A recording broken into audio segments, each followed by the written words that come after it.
You are welcome to another edition of The Voyage, the trials, the transitions, and the triumph of immigrants in the US.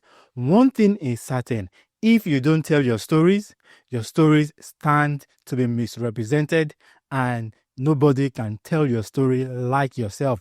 Your story is unique, your story is powerful, and people need to hear your story of migrating to the US.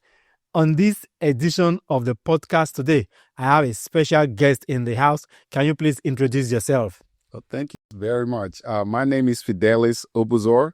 Of course, I'm from Nigeria. I live here in Nashville, Tennessee. I've been here for, almost 2 decades. 20 years? Almost. Almost. So Okay. 18 years to be exact. And just to let you know, it's been fun. Hey, interesting. I'm a family man, have 3 kids, twins. Oh, wow. So my twins, of course, school just started this week. Yeah. Exciting thing, the twin boys are 10. They're in 5th grade. And my baby girl, this is the first time ever that she went to school. And the thing is, she's been excited for about a year. Every time we take their brothers to school, she's like, Daddy, I want to go. Like, can you drop me off? She's like, just be patient. And now she's started. So she's very excited about that. And that's just a little bit about me. I'm a financial strategist, and that's what I do, entrepreneur, own my own business. I've been in that space for almost 5 years. Also, a lot of people don't know this about me. I'm actually a retired nurse, retired ICU nurse. I used to work, do travel nursing, work in the ICU, did that all over the country. And now, once I started my business, I was able to retire. My license is still active, but I'm not using it right now. I do volunteer if it's needed, but that's about it. Interesting. So Thank you. Let's start from the beginning. All right. Why did you relocate to the US? Wow, that's an interesting question. And, several years ago, I was in Nigeria doing everything. I just kind of have it in mind that one day I'm going to come to the US. Didn't have any plans. And this is a unique story. If I tell you this, you might not believe it. I never applied. Really? Yes, I never applied. And people, when I say that, people are like, what? Like, you're just surprised right now. So what happened was this. My brother-in-law, right, was dating my sister then, and he just got this bright idea that he needs to take my sister to the U.S. And then he's like, you know what? Let me go ahead and apply for everybody in your family and everybody in my family. So he's talking about both sides of them, right? Applied for about 20 people. Wow. And, of course, got my information, got everybody's information, got a little passport, applied for this stuff. And I was the only one that got it. That is interesting. I know. It's very interesting. Like, talk about, if you're someone of faith, talk about God. If you're someone that believes in higher power, something happened there. Like, literally, I didn't even apply for it. So he did. And that's how I got to, and then that's when they did the visa lottery. Okay. So that's the system that I came in with. Wow. Yeah. Interesting. What was your first experience like when you arrived in the US? Getting out of the plane, stepping into the airport. What was it like for you, your first few days in the US? What was it like? Very cold. Because I came like right in the middle of, snow season. It was snowing, it was cold. And then of course, we want to talk about experiences. The first thing that happened was I thought people were really nice. Okay. Very respectful. Like at the airport, I remember I came in through Chicago and the guy that was like checking me in and doing it super nice. Like, the system in Nigeria is like, oh my God, it's like you're begging. Like, you have to give somebody money to do this and do that. And then you show up here and everybody's like serving you. Like, oh, where are you going? Okay, let's help you. Or like, I didn't have a phone or anything. You know that, right? Yeah. So I remember when I got into Nashville, somebody's like, yeah, use my phone. Call whoever you want to call. And it was really interesting. So the cold season, the niceness of the people, it was amazing. Now, let's begin to talk about your experience, living here in the US. You said you've been here for almost 20 years right now. Yeah. Even though you came through the visa lottery process, were there some challenges even securing your legal residency? And also, did you feel any form of discrimination? Either at work or at school, or you feel out of place at any point in time? Oh, definitely. So let me start with the with the visa lottery system. How it worked was when I showed up, within like 30 days, they mail you your green card. Okay. Which is interesting and good, right? But the other part, the first challenge was getting a job. And this is one thing that is still interesting here. You try to get some jobs, they need you to have experience.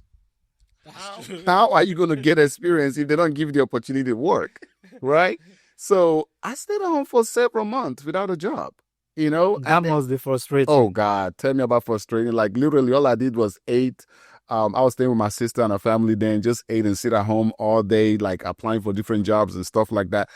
I got a couple of interviews, and it was great. I thought I did good. I was promised the job, and then they said, call back in 2 weeks. I did.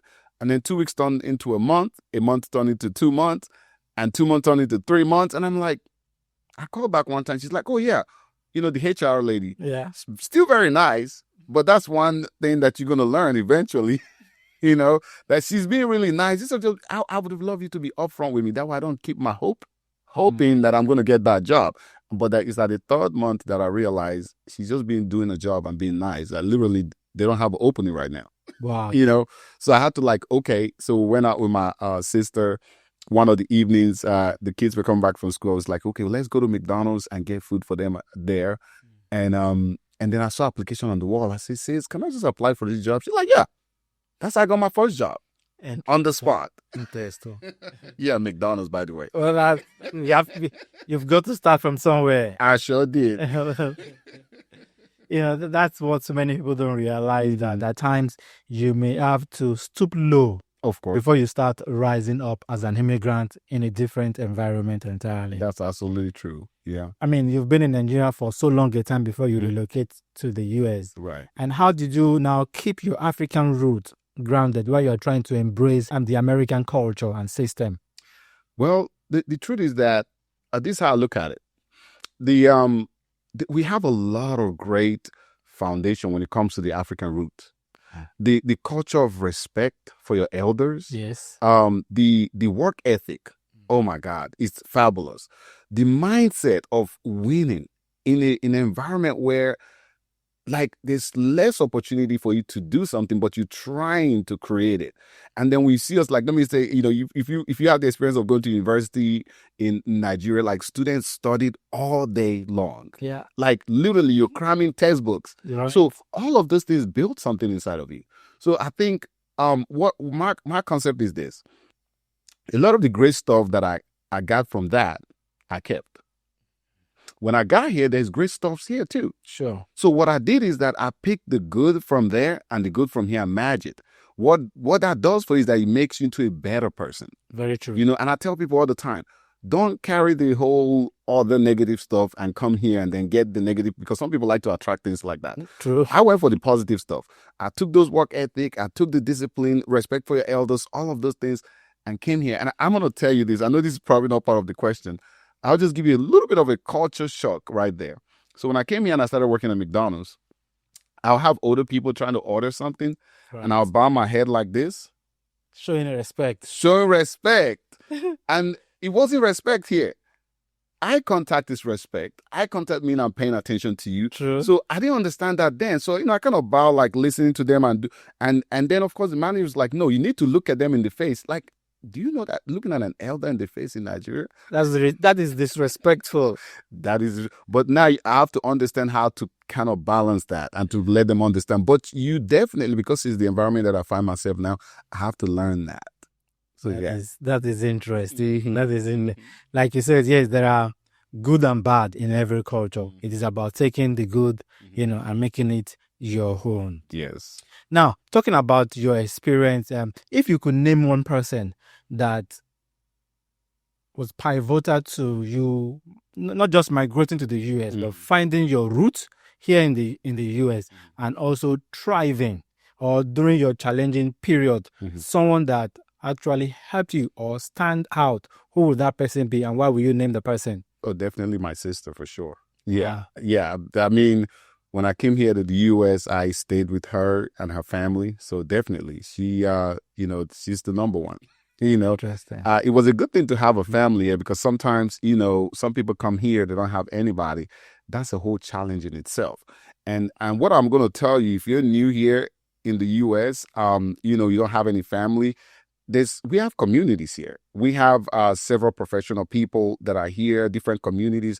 Try to network, try to get to know these people, try to be part of this community.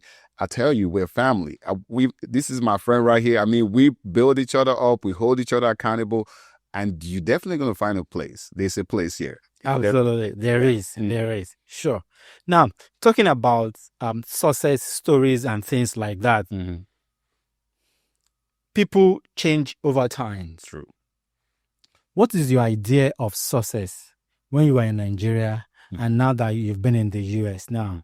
What is your idea to be successful? What does that mean to you? You know, that question is interesting because when I was in Nigeria, success, is defined as you having a lot of money.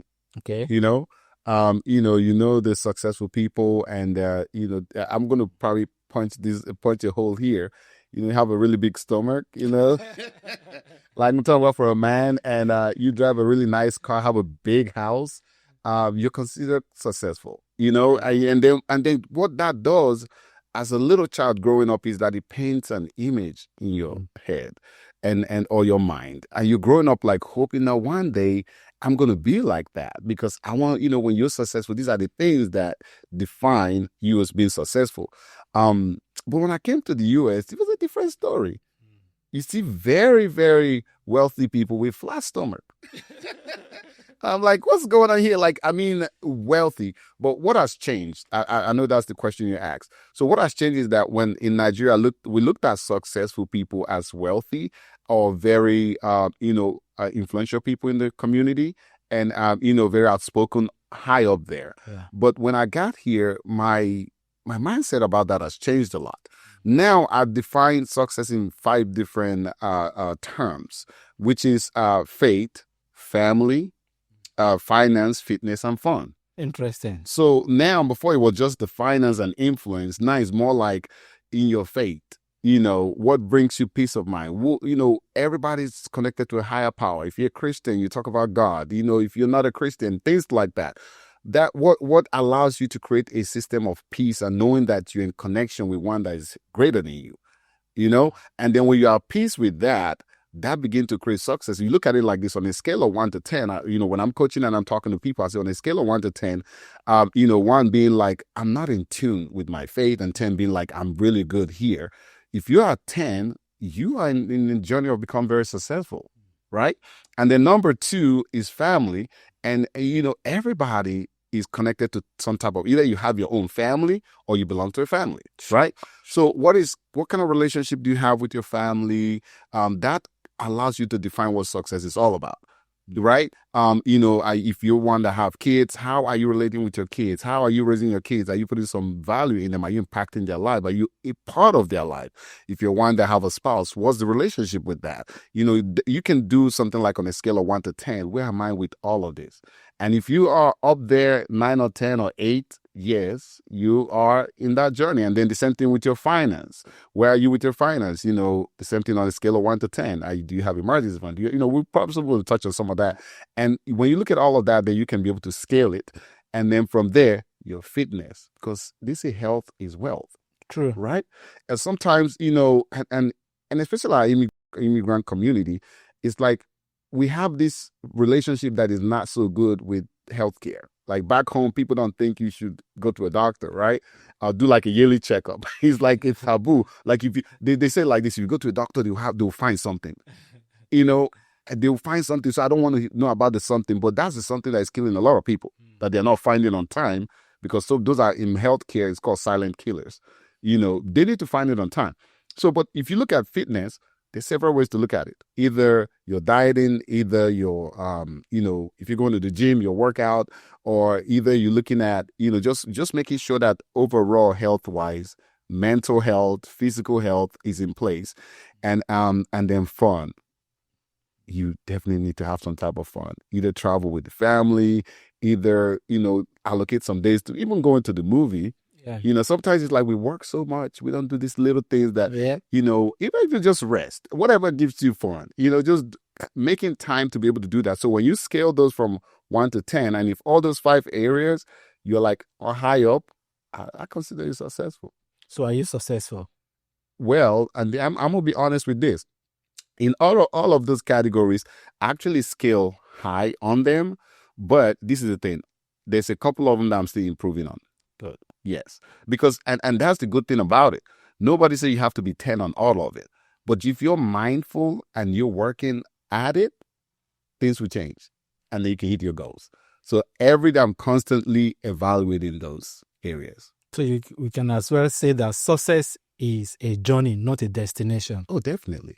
Definitely. Interesting. Yeah, but except you just want to pin it on one thing, and then you can just be like, well, I'm wealthy, I have money, I'm so. If that's what we're doing, then I will like, I'm successful, you know. But when you look at it at a holistic angle, then it gives you that room to continue to improve. Definitely, yes, definitely. Interesting. So talking about food, we just finished an interesting competition recently. Right.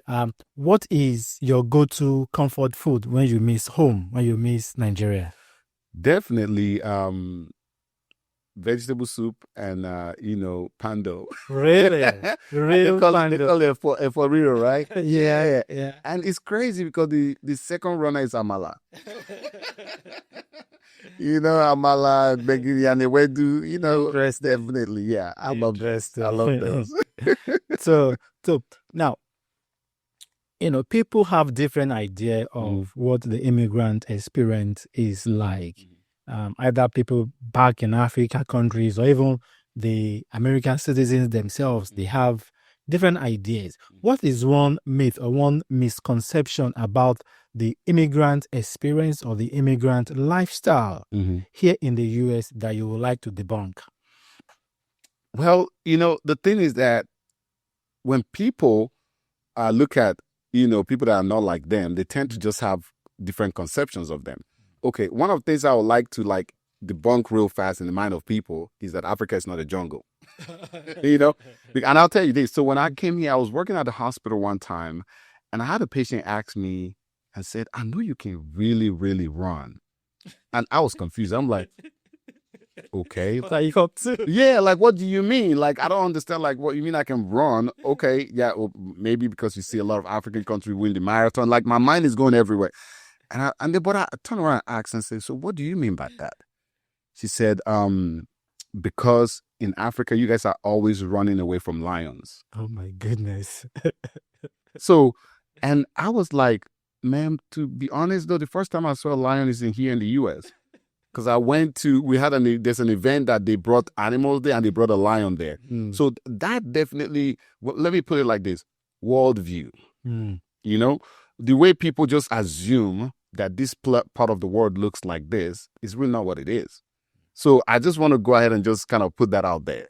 Cool. It's not a jungle. Right. It's actually the same structure. It might not be as developed or advanced as the US, but man, they have roads. There's people living there. There's houses. Sure. There's malls. I mean, there are several places in Nigeria, for example, that you will go to and you wonder, wow, this even looks better than the US. Of course. And there are places here in the US that will say, what, is this really America? Because it looks like a jungle in Nigeria. Yes. It's all about perspective. It is. And how you see it. Okay. Yes. But definitely, hands down, it's a whole continent. Definitely.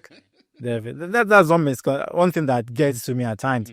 When people are traveling to any of the African countries and they will say, well, I'm going to Africa. I say, come on. It has a country there. There's a country. Yeah. In a specific place we are going to. A lot of countries. You are not going to Africa. You are going to Zambia or Egypt or Namibia. Correct. Come on, man. Correct. Yeah, definitely. Interesting. Now, let's begin to move towards your journey into financial field. You were initially trained as a nurse, correct? Right? Correct. And I believe you have a passion for that. But then what now inspired you to leave nursing to become a financial coach? Yeah. I mean, that's a great question, honestly. One of the things I tell people all the time is that I have passion to help, and then when I went into the medical field as a registered nurse, graduated, from that, I started working as a nurse. I loved it. I still do. Don't get me wrong. Patient care, just helping people at their lowest moment and all of that. So at that point, my understanding was like, okay, that's the platform that I have to be able to express that ability to help other people. So when I started to learn about other industries and I came into the financial industry, and what I quickly learned is that I get to help people too. So it's like going from healthcare to wealthcare. Interesting. Yeah, because it's definitely impacting the lives of people. Let me kind of say this. If you go and search now, what is the number one cause of divorce in America? Tell me, I don't know. Finances. Really? Is money? Oh, If that's what the scripture says, the love of money is the root of all evil. Oh, definitely. Yeah, money for sure. So, and then talk about depression.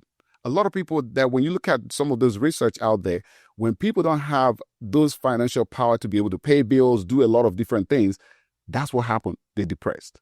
So it's also related to some mental health issues that is going on right now. And then even self-esteem. So you can go down the list. So what I found out is that going from healthcare to wealthcare, I still get to help people and to help families protect their finances, protect their marriages, protect their health, mental health. And I know people that will tell me whenever I don't have money, I'm actually physically sick. Wow. Yeah. It's not a popular opinion, but it's out there. So I get to do all of this. So when I saw that, I was like, okay, well, I'm getting to help people still. And now helping for me is all about the platform. Healthcare, I got to help people in the hospital. Here now, I get to help people even up to their homes and transform their lives, marriages, health, different stuff, and bring them to a better place where they can really be like, you know what? I'm doing well in life. Wow. Yeah. So that I'm passionate about all of it, honestly. Interesting. I like the twist that you put it, that it's about wealth care and how, money actually affects people's well-being as a whole. Yeah. So are you saying now that it is the same level of passion, the same level of tenderness that you applied in the nursing that you are also applying in your financial, professional coaching and services as well? Definitely.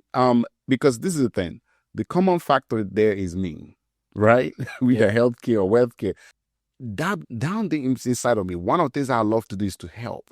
So what I look at both of them is just a platform, an avenue to be able to do that. So the passion is the same. Honestly. Take, for example, I'll tell you a story. I think last year I was in Las Vegas, a company event, and we're standing in line. Of course I don't do nursing anymore. And then suddenly somebody that was standing in line just like from nowhere, just tilt backward and bam, fell. Wow. What did people do? Oh, everybody run away. Guess what I did? That training that I have as a nurse, boom, I ran to him, and I'm there helping him. And then people are like, oh my God, like, are you in the medical? Yes, I am. I'm trying to make sure that this life is okay. Call the ambulance. All these things started coming right away. Are they having a seizure? What's going on? All of those things is there inside of me because my goal, I won't say goal, my passion is to help. So I won't see a situation like that and run away from it. And let's put it like this. During COVID, in 2020, when COVID happened, of course, I'm an ICU nurse, right? The governor of New York was on TV begging for ICU nurses and nurses in general to come to New York. Okay. A lot of people are running away from COVID. Guess what I did? I saddled my bag, got on the plane, and went to New York to work. Wow. That's amazing. Straight into the fire. Straight into the fire. Because when I heard him almost like crying, I'm like, man, I got to go help. Of course, we took precautions and all of that, but I have to get out there and help. That's the passion that I have. So in finances, it's the same way. I see a lot of the things that is happening with our community or around the world, or, you just say, let's bring it down to the US, how people are just literally in a bad situation with their finances. And a lot of it is lack of knowledge, right? And now I get to teach them, educate them. And they will say, we always say education is empowerment or knowledge is power. Yeah. But now the truth is that the application of it. So I teach them, I also show them actionable steps to be able to apply that to change their lives and the lives of their family and, for the next generation and just like that. Interesting. Yeah. So can you describe one or two financial challenges or shock, something that was that takes you by surprise, financially when you move to the US? Oh, yeah, definitely. The main one is when I wanted to buy my first house, Okay. and they said we have to run your credit, and I was trying to understand what do you mean by run my credit. Apparently, what they're looking for is my relationship with debt. Back in Nigeria, man, if you if you want to build a house, you gotta have the cash. Yep. So some people are building houses for 5 years because as they're getting paid, they're working on it, and then in 5 years you complete your house, you go into your house, everything paid off, you're good to go. And then, and some people that have the financial power will just build it right quick and then move into their house. And then here, the first thing I hear is, well, we have to check to make sure if you even have any history with debt, because we want to make sure that you'll be able to pay for this for a long time. And I'm like, relationship with debt? I thought I was supposed to gather money over time and then build my house or buy my house. But of course, that was the first challenge. But all of that was sorted out. Bought the first house, everything was good. Yeah. Interest. So that leads us into this aspect of foundation for money mindset and financial planning. Okay. So as a professional financial coach, what is financial planning and why is it essential? Wow. Yeah. Some people, I tell people this all the time. If you don't plan to be successful, you're definitely planning to fail. True. So lack of planning is actually planning to fail. So financial planning is very key. You need to sit down and understand, and that's where every individual is different. What works for person A, some of it might work for you, but not all of it, because your individual situation is different. So when I sit down with people, one of the things I teach people is that we need to tailor a plan based on your financial picture. And that leads us to do like a financial analysis, look at what's happening in your finances. And because I'm from the medical field, I always relate it like this. If you go to a doctor and you say, well, I have a headache, the doctor is not going to be like, well, here's Tylenol or ibuprofen. Have a great day. If that doctor did that, I don't think you're going to go back. It's a headache. We all know you can take ibuprofen or Tylenol and be fine. But what does the doctor do? The first thing is assessment. They'll send a nurse or a patient tech in there to get your blood pressure. I don't know how that's related, right? That's what you're probably going to be saying in your mind. They'll check your, heart rate. They'll check your oxygen. They'll, check your dilation in your eyes. Check your ears. I just said I have a headache, right? And they do all this assessment. And then the doctor comes in maybe like 10, 15, 30 minutes later and then say, well, based on everything we've seen, things might be looking good or not, but we need one more step. We're going to draw blood so I can see what's happening with your chemistry inside of your body. And then after that, I'm going to give you a call tomorrow and then we'll discuss what's going on. That's what is called assessment, right? Now, that doctor is a good doctor because he needs all that information to be able to give a recommendation. Yeah. And then they might look at all those things and say, you know what? You have a clean bill of health. It was just maybe because you're tired, get some rest, reduce your stress, you're good to go. Same thing in the financial industry. And that's how I bring my analogy. When I sit down with clients, first one of the things I'll do is let's do a financial analysis. Okay. Let's see what's going on. If everything is good, I will tell you everything is good. But if not, then let's look at how we can tailor a plan that is meant for you. Because guess what? Things have changed a lot. Inflation has destroyed a lot of things. What you're thinking, without being a professional, you might be thinking you're good. You're probably not. Or you might. We don't know. But let's see. So financial planning is very important.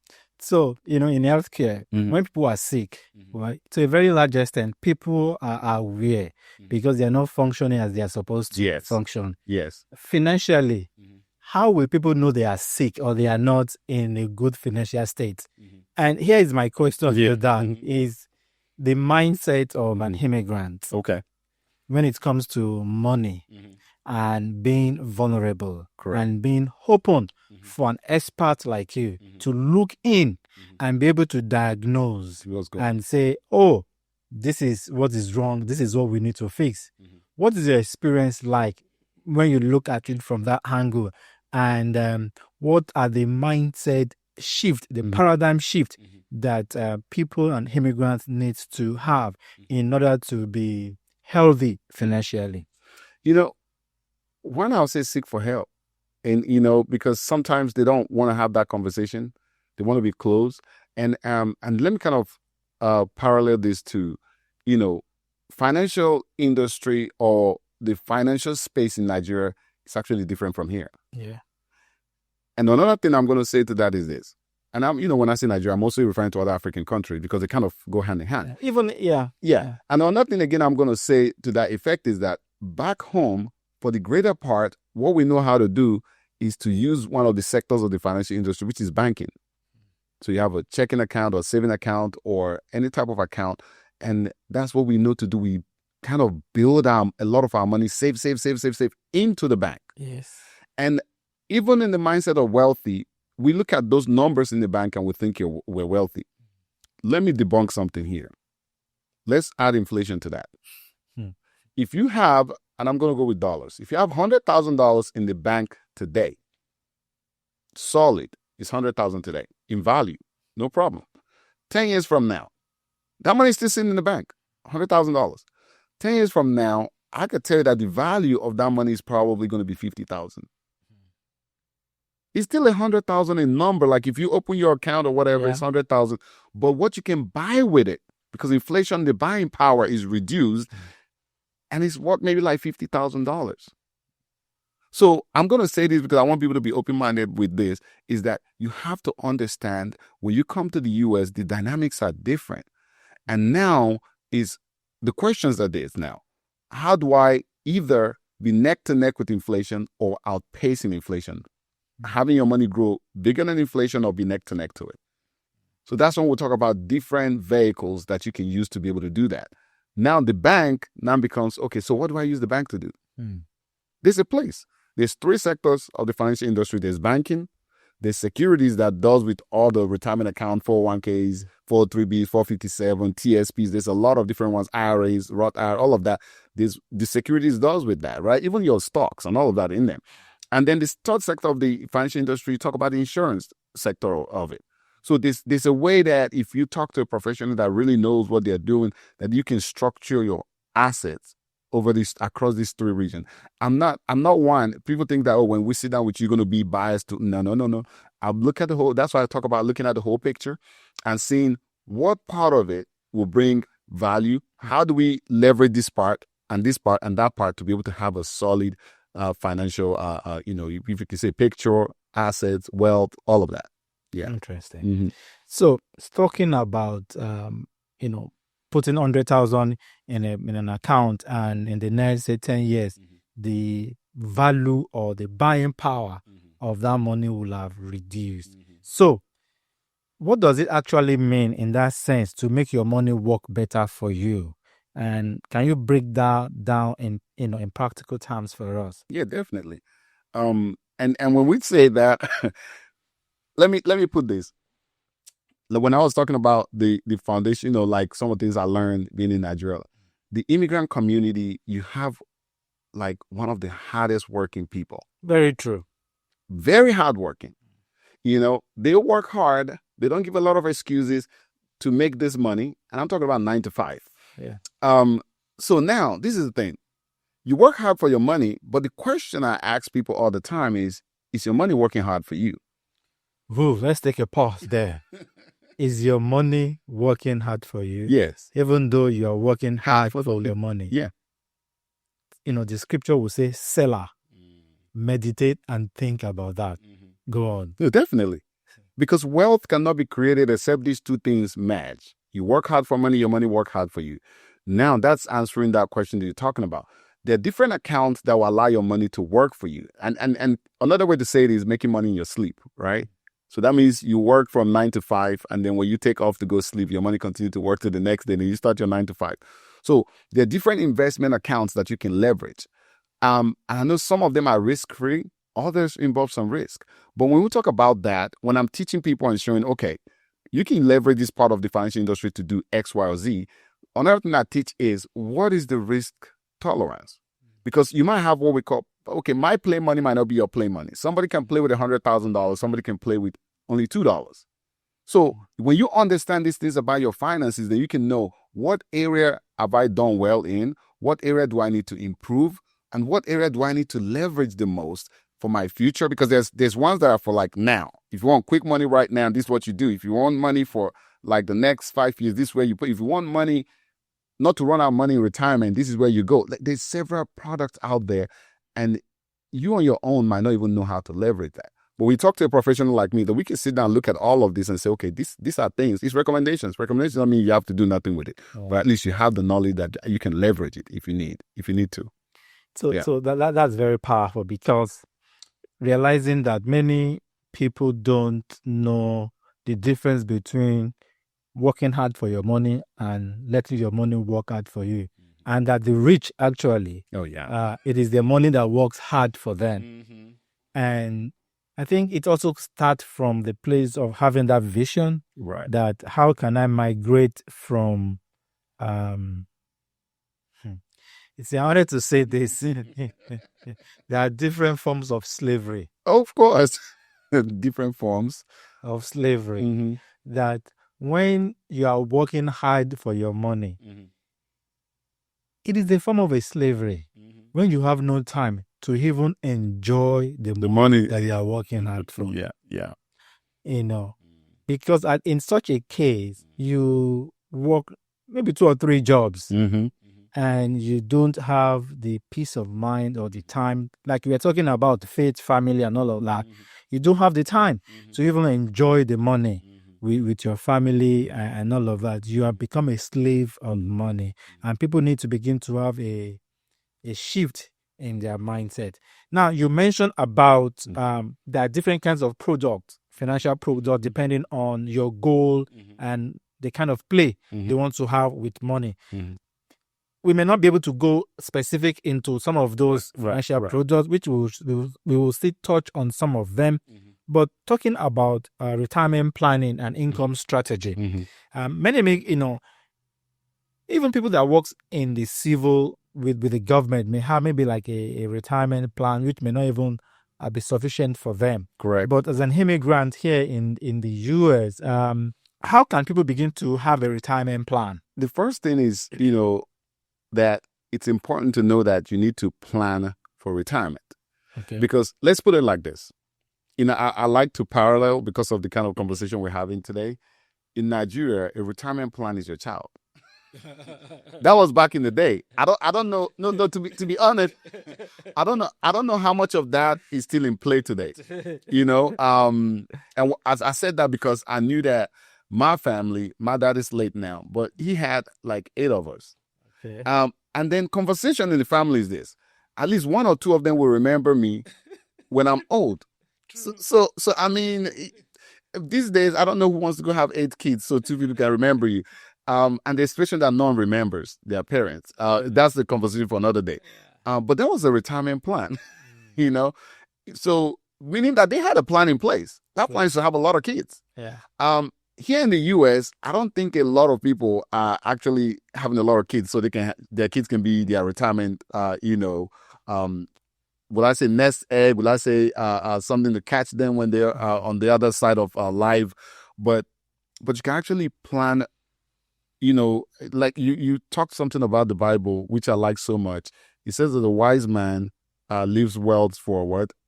Generation and generation. Yeah. That kind of debunked the fact that your children should be your retirement plan. Yeah, but your children, instead, you should accumulate wealth for them to pass on. So now, since we kind of rest that case, let me talk about this part. Here in the US, having a plan in place, knowing that let's say like your income is every time that you get paid or every month, whatever you bring in, let's say it's 100%. There's a way you break it down, that a percentage of that money goes towards your future. That's retirement. And if people understand that concept, there's not going to be a struggle towards retirement. It's like when you get paid, like you say, okay, this goes for rent, that goes for food or whatnot, this goes for children clothing, and then this part goes towards retirement. Very important. If you do that consistently, and when it comes to investing for your future, time is key. Time. That's it's very powerful. Understanding that if you don't have a lot of time, wherever you are, like that time is key. And then when you start investing over time consistently in an account that allows your money to grow, and possibly some accounts protect you from the downside of the market, you're going to hit a good retirement. Let me kind of say this to you. You know that a few years ago, to retire comfortably, you need about $1 million. Really? That was a few years ago. A few years ago. Okay. Now, from a couple of places I've seen, it's about $2 million comfortably. You can retire with anything you want, but I'm just saying, if you want to retire comfortably, that's what we're looking at. Yeah. Interesting. So talking about timing, you said timing is very important when it comes to financial planning and planning for retirement. So what can someone, maybe they are in their 40s or 50s, who have not started any plan for retirement, what can they begin to do today? Just start. Definitely. It's never too late. That's the good news. So what would be your advice in terms of practical things that they can do, in terms of maybe to open an account or to talk to somebody? What are some specific things that they can do? I would say talk to a professional strategist that can look at everything. And this is why. Because I'm careful not to say do this. Okay. You know why? Because somebody going to be watching this tomorrow and say, well, he said do this and I did it. I didn't get the result. But I didn't get to see your financial picture. So I wasn't giving recommendation based on you personally. I was just talking across the board. Yeah. So that's why I don't want to say do this and do that. But the first step will be talk to a professional and let them have a look at your finances, and then now can design a plan for you. That's the first step. But on the minimal level, just get an emergency fund in place. Now you are opening another kind of room. When you talk about emergency fund, what is an emergency fund? Because, what I hear people say is that, well, even the money that I make now is not even enough for me. And you're asking me to be putting more money away. What is an emergency fund? Well, emergency fund is very simple. It's putting away 3 to 6 months of either your monthly income or expense, whichever one is higher, away in a liquid account. And when I say liquid account, I mean like your checking, savings account, but even in a better way, having a money market. People don't know that they can use, like right now, some of those are giving 2 to 4% return on interest. The same thing that your checking and your savings accounts are doing, that's what the money market, the same rules apply. You can take money, they say you can take money 6 to 10 times a month, same thing. But guess what? And this is the bonus for everybody. The banks will not tell you that. Because why? Your money is sitting there, they're using your money to make money. So why are they going to tell you to put it where they can give you more? So just a bonus for you, put in the money market. And then for some younger and open-minded people, high yield savings account is a good one to use. Those are giving up to 5%, at least anywhere between 3.5% to 5%. I'm not giving any company specifically, but those are good. The same thing, the same rules apply. And now let's go back to, well, I'm not making enough money, and you're telling me to put emergency funds, aside or whatnot. Well, if there's an emergency, a lot of us immigrants, and to be honest, we don't have families that you can just fall back on if you have a need. We really don't. Very true. And then when you call 1 or 2 people, they might disrespect you because you need help. And genuinely, you need help, right? And now you're working 3 jobs to be able to pay that bill, right? So why am I saying that? I'm saying that because of this. If you have to cut down, and I'm going to use some of the common things, you have to cut down 1 cup of coffee a week just to have $10 to put away, do it. Yeah. If you have to cook a little bit at home and not eat out a lot, just to have a little bit more money to put aside, do it. Because at the end of the day, guess who has the money? It's yours. Nobody can take it away from you. But when you have it in place and you wake up and your tire is flat and you need to change your tire, guess what you're going to do? You take money. That's why it's called emergency fund. Take money from there, fix that tire. If there's a situation that happens that it's an emergency because it's not planned for, it just up and happen, you can be able to have a little money to take care of it. So if you understand that, you definitely will work hard to put in some money aside. It don't matter how much it is. And there's no rules. There's nothing like your emergency fund, you have to get it funded by 2 months. Okay. There's nothing like that. The rule is make sure you get it funded at your pace. And then you can cut down a couple of things. When you sit down with people, you'll be surprised how many extra things people have. Do you know the people that have gym memberships today don't go to gym? Are you one of them? There are people that have subscriptions. They don't even, like, we work so much. We have Netflix, Hulu, Just go down the list and name it. Amazon have one, Apple have one. So they have all that stuff. The thing is, you work so much, you work 3 jobs. What time do you have to watch all of this stuff? How about just pick one and save money on the rest of the 3? One that really have the things that you like, right? If you like action movies, just pick one that have action movies. If you like TV shows, there's one that have like better than the other one. Pick that one, retire the rest of the 3, save that money, put it towards your emergency fund. Sometimes it's all about moving things around. Wow. That's it. Wow, that's a sound financial information right there. There is something that is very painful to my heart that I want us to address quickly, and it is this issue of emergency. There are things that we don't plan for. We don't plan for death, and it happens. And people are now in a state of panicking. Even, of course, the person that died has gone, but the people that are left behind are now the ones that are now in a state of panicking, or even now begin to raise GoFundMe for their burial and things like that. And it is very painful. And it is a sign of this lack of financial planning. Because I believe that one of the things that you as an expert will have advised someone is to make a plan for their burial. Because that is one thing that we don't like to talk about. True, especially in our community. Yes. What's your take on that? I thought the last thing you said was funny, but I'm not laughing on the burial part of people passing away. It's painful. It's a sad situation. But the thing is, you have to have something in place. And why did I say that? If you don't have anything in place, you're leaving the burden on your children or on your closest family people. And then it's not only you that it pains your heart, even me, because this is the thing. Every time somebody passes away in our community, what do? The WhatsApp group starts. Yeah. Everybody got to put $50, $100, or whatever amount. They raise a good amount, no question asked. But this is the question that I ask.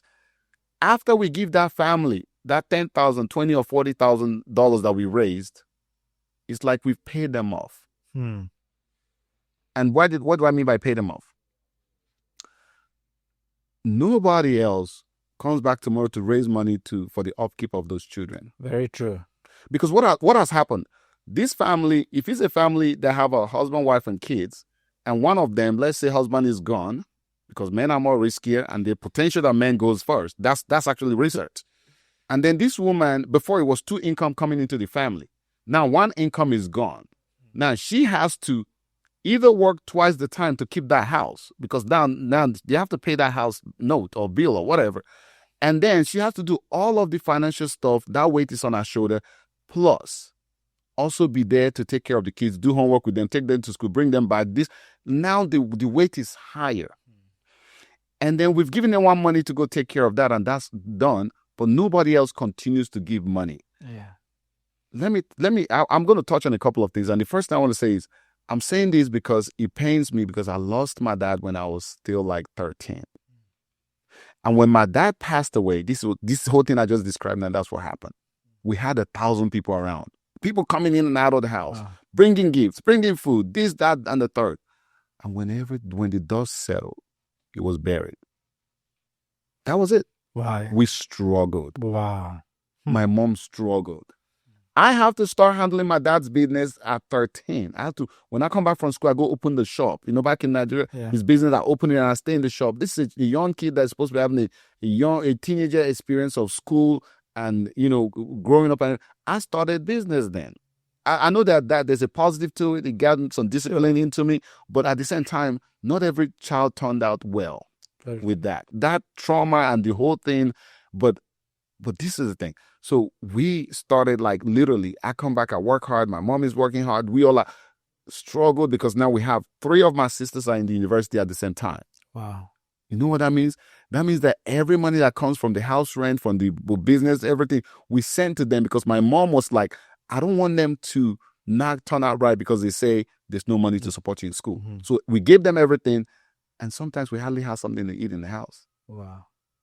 So I'm not saying that's the situation here. It's way better here. Yes, I agree. But the concept of it is the fact that 2 incomes turning, now 1 is gone, the other one. So what do you do in that situation?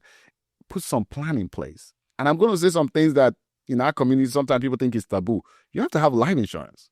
Yep. Life insurance is very important. And somebody will say, okay, why? I'll tell you why. But I like asking a lot of questions because you help a lot of people to think. True. Do you have car insurance? You are forced to have it. Right. You're forced to have it, right? And then you have it. Okay, cool. Do you have homeowners insurance? Do you have insurance on your house? You are forced to have You're it. forced to have it. The other question is, why? Well, I would say because one, you want to secure your house in case of any emergency. You see that you just circle back to what you started with. Yeah. In case of, am I a bad driver? No. But just in case that driver decides to get drunk and hit me and run away, I need to be able, I don't have the $40,000 to go buy another new car. My insurance just take care of it.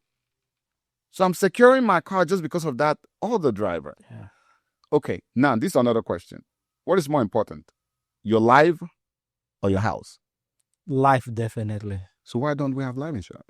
Wow. That's a light bulb. Why don't you have a life insurance? Yeah. Well, because many people, like you said earlier on, from the different African countries, when you talk about finances or bank, you're only talking about checking account, savings account. That's all. That's it. You are not exposed to life insurance or any of these other Financial tools. Yeah.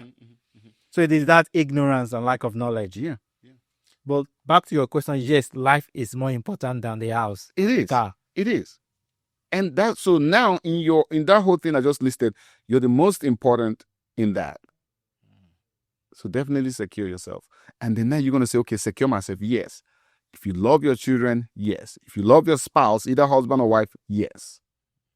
Because when you're not here, man, that's the first thing I took care of. Because I'm like, if I'm not here, I don't want, my spouse to work harder.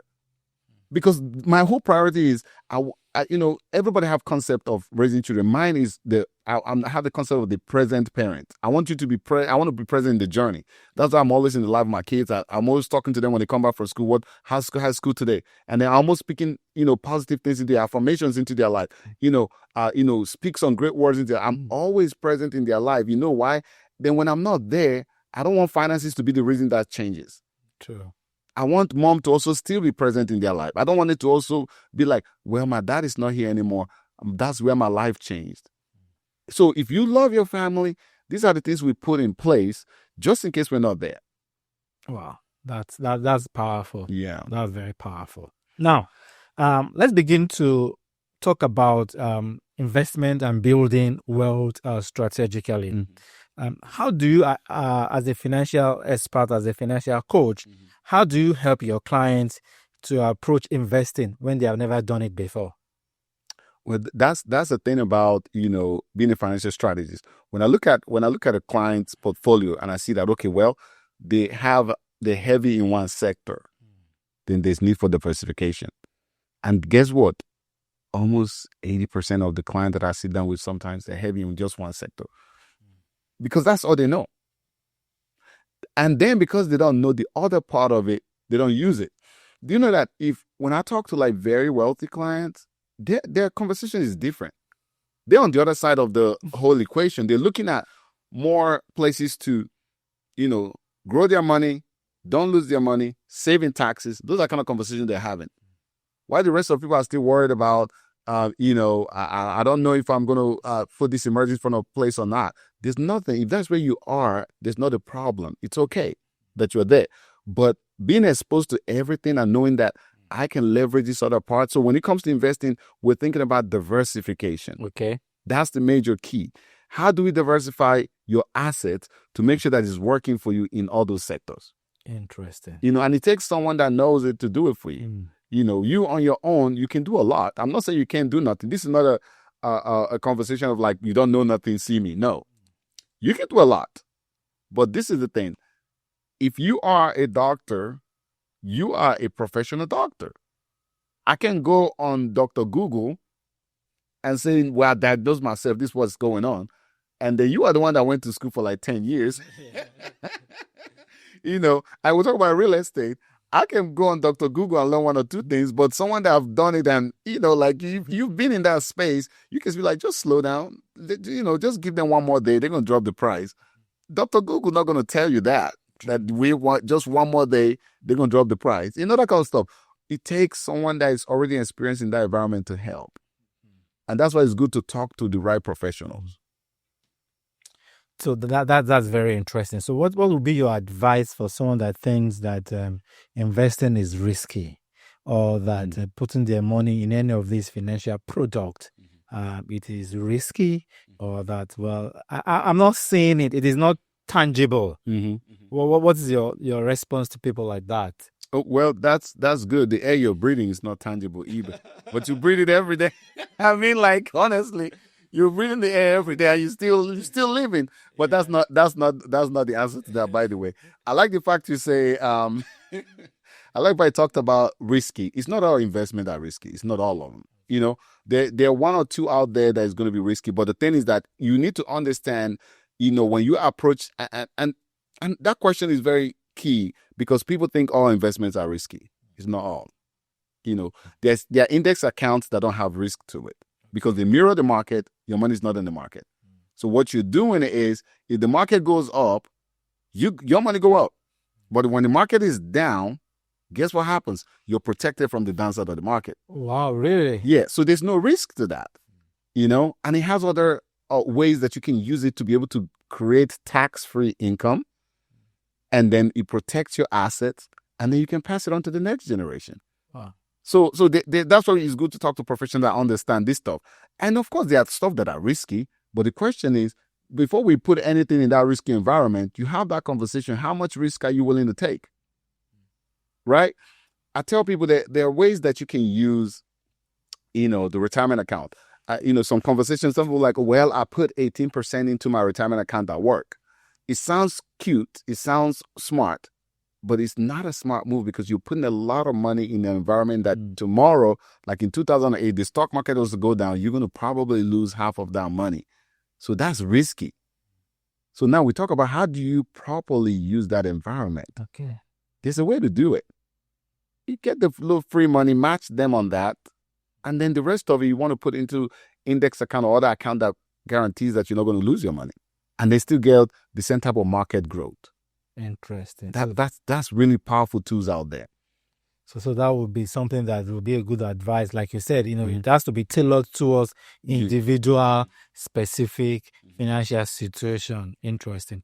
So let's talk a little bit about taxes, and because that's something that many immigrants are also not fully aware about. As a financial expert, what would be your advice on how people can maximize their tax burden and also leverage the system to work for them? Okay. Yeah. So I was just going to tie from the last thing I was talking about. So there's 3 different ways, and there'll be more. You know, there's a taxable account, there's a tax deferred account, and then there's a tax advantage account, right? So the taxable is like tax me now, right? They tax you like twice. They get taxed on the money. You put the money in like a CD or something like that. You get taxed again once on that tax year. The growth of the money, you get taxed again. And then the tax deferred is like some of the retirement account that a lot of people have, right? The 401ks, 403bs, 457 TSPs. What it is, when you say tax deferred, you're talking about tax me in the future. Okay. So when it comes to that, this is a question I ask: are you comfortable with paying a higher tax in the future or paying the lower tax right now? If somebody's going to be like, how did you come about that taxes is going to go up in the future? I'll tell you this. What determines taxes in any economy? Government spending. Yes. Okay, well, is our government spending less today? They're spending more. And even the Republicans that always claim they want to balance the budget, they're even spending more now. Okay, but this is the thing. I know you probably used this word before, and you probably have used this word before. Taxpayers will pay it. Yep. What does that mean? It means that they spend more, they put the burden on you. Have you seen the U.S. debt clock as of today? It's okay. It's very simple. Type in U.S. debt clock on Google. It's going to bring out this clock that is consistently going up, and it shows how the debt is going up per second. Wow. So the debt is just up and up and up. And then you can also see in that, it will tell you how much per household, how much, like what each person is going to pay. Some of you probably not going to even make that in a year. You know, that's the truth. So what does that say? When it comes to taxes, you need to structure your finances where a lot of the assets you have is in a tax-free environment. Wow. So Tax-free environment. yes. Okay. So you're growing your money tax-free, and when you take out your money in the future, you take it out tax-free. What are examples of those kind of environments or products? There's an asset, or you could call it life insurance policy that can do that. Okay. That allows you to be able to grow your money in that environment. And then because you don't tax insurance. I mean, this is legal. It's not illegal. You don't. I mean, that's why I'm saying it on the call like this. You don't tax insurance. But knowing that you can grow your asset, grow your money inside of it, right, and be able to do that in the future, that's something that people need to think about. Wow, that's interesting. Yeah, and then, but having all this understanding of taxes and how to be able to structure, and that's not the only thing, by the way. I mean, my friend here, you know a lot about real estate. You can use real estate to do some of those things. Yeah. You can use your house. There's something called the Augusta rule.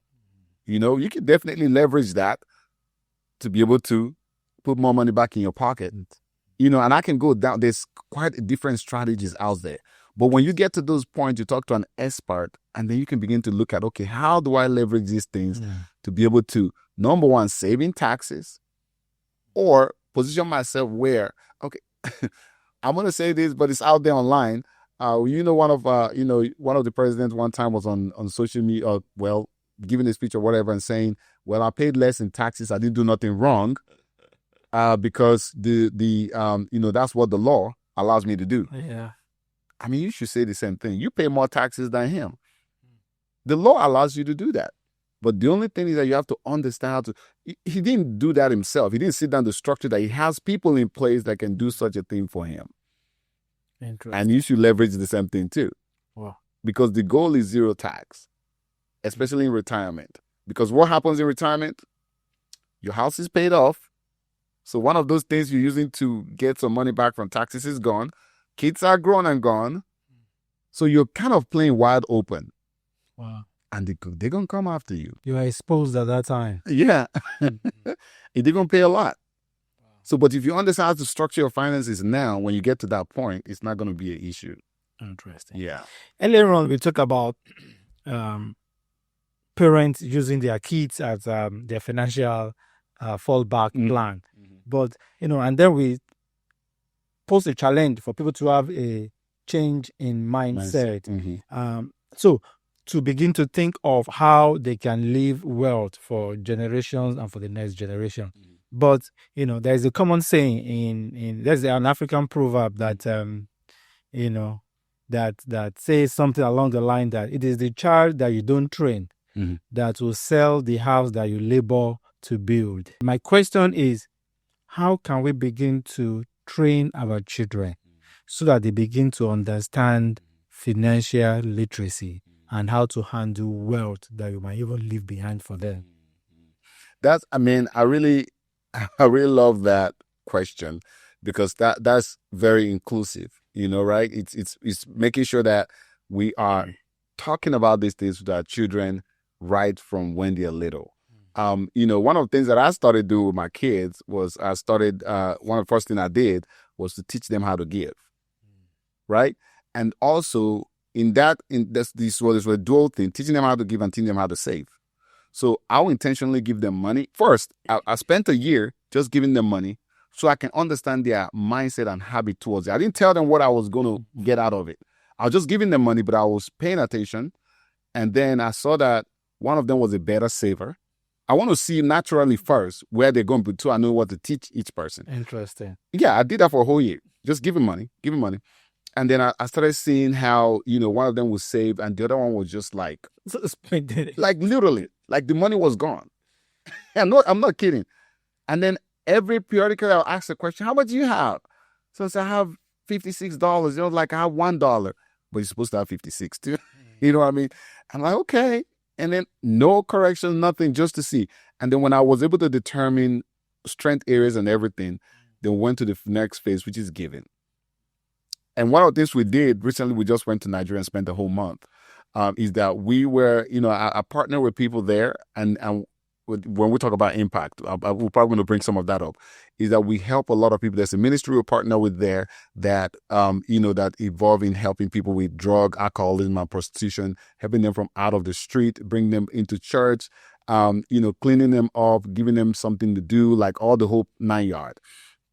And then we did a clothes drive, which we took a whole bunch of, maybe 6 bags of clothes back home with the church for those community of people that we're talking about. And so by the time we're planning to go, I asked my kids, I said, these are some of the things I do. Are you guys willing to donate to it? Interesting. Yeah, I just asked them. And one of them like, yes, I'll give you $30. You want to give me $26? So I put that money together. When you change in Nigeria, it's reasonable money right there, about $50 or so. I took that money, changed it, and we donated it. We used it to buy some toiletries for that drive, and then also donated some cash to other people just from that. Yeah. And I brought them there, and I said, this is what your money is doing. Wow. Right? So when you say teaching children, the first thing is parents getting kids involved, either because some parents are very good in a lot of things. Don't leave your child out of it, because especially I would say this, that's very important, because there's research out there. There's something that mom can teach children. It's all good. But if the dad does it, it will stick 90 to 95% of the time. Interesting. Say that again. And I'm going to say it again. There's things that mom will teach children, and it might have a little impact. The research says about 10 to 20%, like going to church or some personal character and stuff like that, or discipline, or being integrity, all of that. But if dad is to be the one doing it in the life of that child, there's a chance of 90 to 95% that that's going to happen for that child. Wow. So the role of a father is very essential. It's very essential. And this will touch across the board. Married, single, whatever it is. And this is what I'm going to advise. In whatever situation you find yourself, if that child father is still alive and around, make sure they have access to their father. Interesting. Yes. It's very important. Even people that are divorced. Yes. Make sure, if that's what I'm saying, whatever situation you're in, I'm not going into all of that because I will miss one or two. There's too many varieties of it, right? Yeah. But whatever situation, make sure that dad is involved in the life of that child.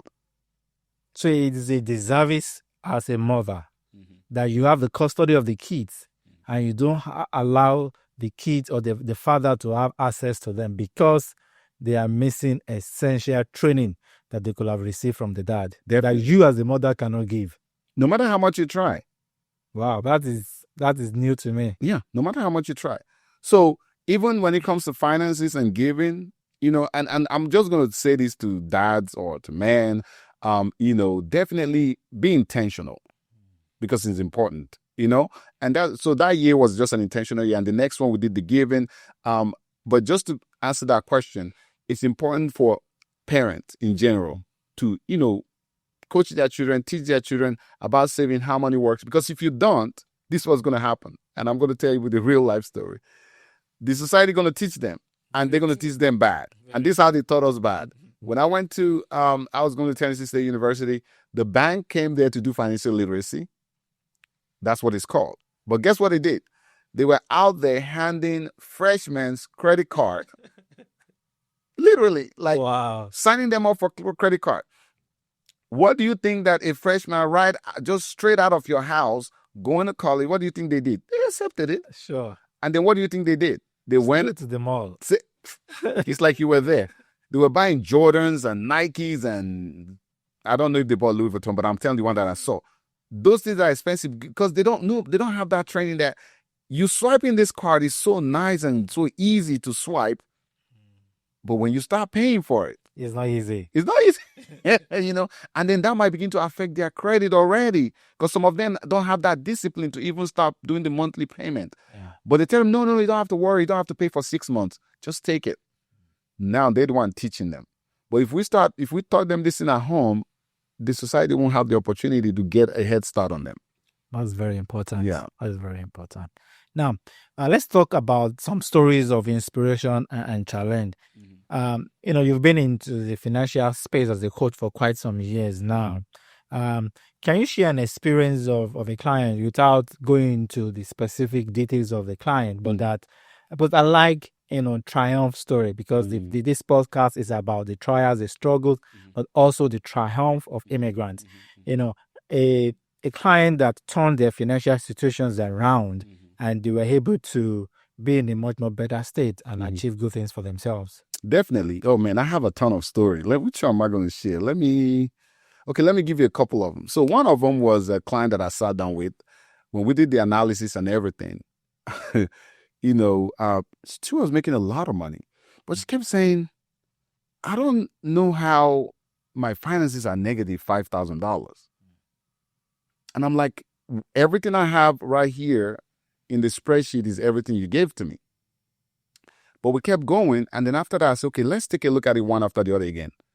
Come to realize that the negative $5,000 that we're looking for was something that she was doing. You can call it, I don't know if they call it, is it compulsory shopping or let me put it like this. I can't remember the actual word, but this is the thing. When she's having a bad breakup or a situation with somebody that she's talking to, she just goes on internet and just click. You know what the click is? She's just shopping. Oh, I see. Just shopping. Without even thinking about what she shop. She's just frustrated. She's just shopping. Wow. Some people use that as a relief mechanism. People do different things, but that's what she was doing, right? She was just clicking. Wow. And then at that point, she said, there's a lot of boxes in my garage that I've never opened. What? Yes. And we come to find out that that's where the situation is. That's where the problem is. The leak in her boat, in her finances, is the fact that she's just shopping away when she's having an emotional situation. Wow. Right? So we're able to catch that. We're able to take care of that. Of course, you have other, people that specialists you talk to. We're able to transform that situation where now she knows where the problem is. And that's 50% of solving a problem, identify what it is. Yeah. Right? And then we're able to stop that. And that whole money was able to come back to her finance. So she's positive from negative to now positive $5,000. And then we're able to now put that money towards serving her and her future and everything she needs now and, future and all of that. And that was a great win. Wow. I mean, after then, she sent me everybody she knew. No, seriously. First, she started with her kids. She had grown up. She said, go talk to him. I don't care what you do. You have to make time to talk to Fidelis. I said, okay, that's fine. And all of them now my clients. Interesting. And then another one was kind of a little bit sad, but I'm going to say that it's a triumph, but it started in a sad way because I sat down with this lady close to retirement, has a lot of money. She had, and I'll give numbers, she had about $965,000 in her retirement account. Okay. One of them, she has other stuff, widowed, and then when we sat down, the thing is that she saw from the older generation that, they like printing stuff off. So she said, I'll meet you in person. I got all my documents with me. And then when she brought it, we saw it. It's $965,000 on there. I said, okay, that's fine. And when I went through the whole thing, I said, but it's not adding up. I think your money is like $465,000. She said, no. She said it's supposed to be over $1 million. So I said, well, in order to solve this discrepancy, let's call the company, which I'm not going to mention what company it is. So we called the company. And then I gave them a timeline, like, 5 years ago, how much was it? 3, that kind of stuff. And they were giving me the numbers I was writing down. Yes, there was a time it was 965. And then now it's 465. What? She's lost how much? About $500,000 in the market. Goodness. Wow. 2 things that came from that is this. 1, the older you get, you don't need to be in any aggressive accounts anymore because you don't have time to recover. She didn't know. She busy was collecting papers and never sat down with somebody that kind of guided her. So that money was being, like, all the time the market was going down, she was losing heavily. Really? Do you know what $500,000 is? If you're Oprah Winfrey right now, you would give people $50,000 car, you give 10 of them to people right now. You buy a couple of houses, you can have investment properties all over the city. Yeah. With $500,000 cash, that's how much she lost. But the good news and the triumph part of it is that after we finished all of that, I was able to get her a lifetime income account that has bonuses then. And we were able to get a couple $100,000 of bonuses back to her. And that's some of the things that some people don't know. There's some accounts out there that you can get bonuses and can recover some of the losses you have in the market. So we got some of that, about a couple of $100,000 from the bonuses back into our account, even though it's not getting her back to 965 because it's almost going to be impossible to do that. But at least we got something back. So the triumph is that now she knows. So another thing I tell people all the time is know your numbers, know what's happening to your financial accounts, because people just feel like the way we talk about the, most immigrants don't like to go to doctors because they want to find out. Yeah. People are like that with their finances too. They'll have a retirement account. They don't want to look at it. I'm like, why are you so scared to look at it? Like, they don't want to check. It's like, they might check once a year. The best I've seen it was twice a year. Why are you scared? Because I don't want to see it down. But you better see it down. Yeah. Feel the pain and then ask questions. What can I do to protect that? Yeah. So if she was doing that, because she just left that thing sit there, she wouldn't have lost that much money. That could have been caught on time. And another thing was pull her out of all these aggressive accounts. And man, when I say there's countless, but I'm going to stop there. All righty. That sounds good. Now, this is a very interesting question.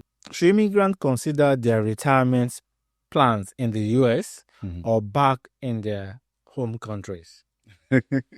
So, for example, now people will say, well, should I be investing maybe in stocks in my African countries, or should I build a house back home, or should I build here in the U.S., even either for rental or for investment purposes? So what is your take on that? This is a question that breeds somehow biasness into it. Like, I want to be biased as much as I can, but let me try. I'm going to try to be close to neutral because of some things. Let me start with the build house. I could talk about my uncle, I could talk about different people, but let me tell you, look, in the Igbo culture, the Igbo man or Igbo families love to, I think other people do, but I'm just going with the ones I saw rampant. They build mansions in the villages, right? And they're all over different African countries. In Nigeria, they're all over different states, but they go back home and build a massive mansion in their father's house. There's a pride to that. It's a thing of pride. It's a thing of pride. It's a thing that this one will say, I erected this mansion in my father's house. This one will say the same thing. I have one too. It's just a thing of pride. You put so much. I mean, I'm talking about if you're here in the U.S. and you see houses that are like up to $1 million, those kind of houses. Wow. Yes. Massive mansions. Massive mansions. They'll put it down there, build it all cash, pay it off and everything. But nobody lives in it. They don't live in it. Wow. They put like maybe a couple of family people live there. And that's how that whole thing will rot. My goodness. The maintenance of it is the crazy part.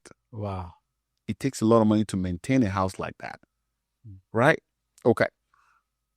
They probably go there once a year around Christmas and you do all the charade and everything they do. And it's like, wow, if you understand the Nigerian thing, they call them Odogu, right? Yeah, the Odogu. Yeah, they're the Odogu. They come, fleet of cars, all of that. They do all that stuff. Okay. Now, the question is this. Sometimes some of them in some seasons might not be able to go back. Why? I put a couple of things down. Security. True. A lot of them are scared to go to some of those houses now because it's severely insecure. I can understand, and I'm going to, put it like, that's why I want to be very neutral. If that's what you're trying to do, investment-wise, it doesn't make too much sense.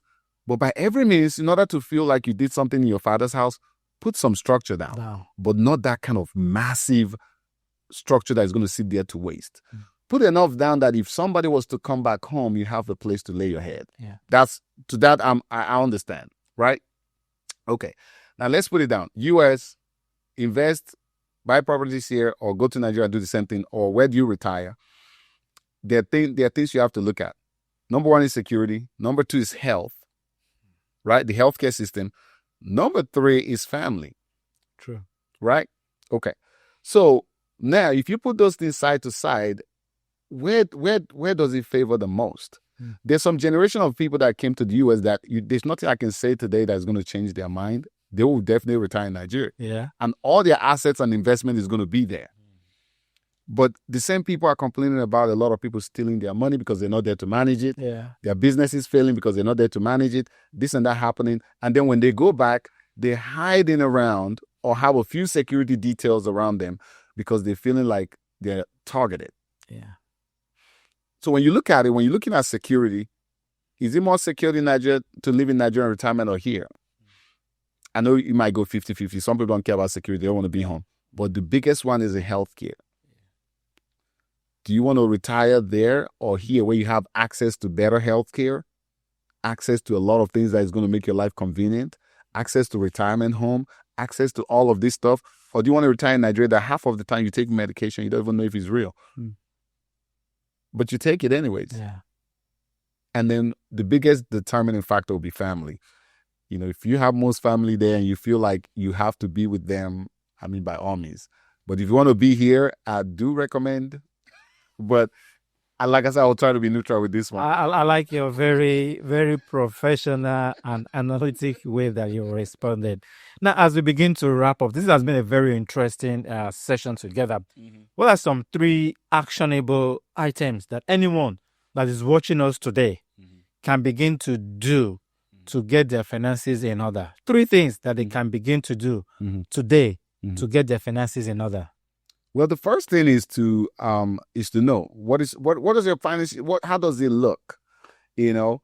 Because once you know, then you can know what steps in what direction. But on the basic side, get an emergency fund together.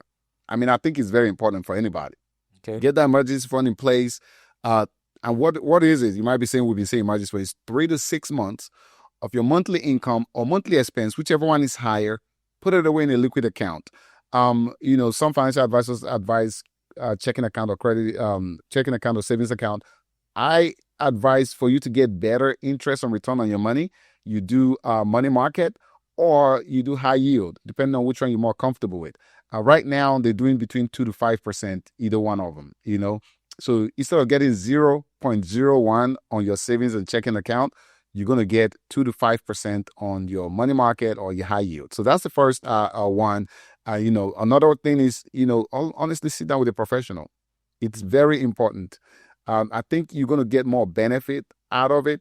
And like what I do, actually, some people don't know, it's a free consultation. You can sit down with me. You don't have to, because we put that system in place in our business because we found out that some people will say the reason why I've not sat down with somebody before is because I don't have the money to pay for it.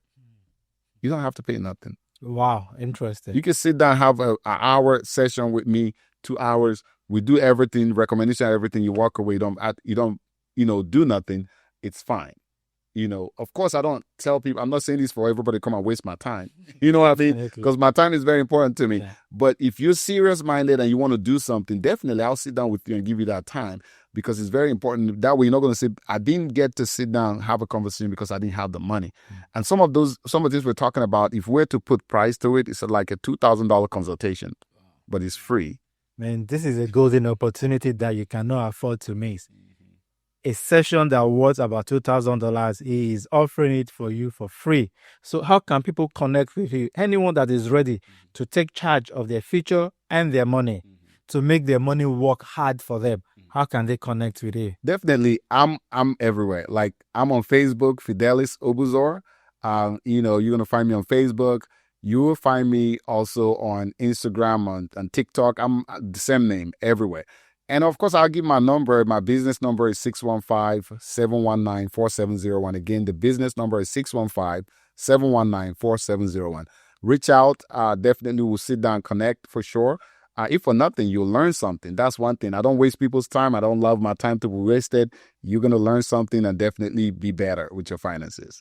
Thank you so much, Fidelis, for this powerful session, educating and inspiring immigrants. And you also been vulnerable to share your story. Thank you so much. This has been a wonderful session of the Immigrant Voyage, talking about the trials, the struggles, and the triumphs of immigrants in the U.S. Till we see you another time, go and take charge of your money. Let your money work hard for you. Bye.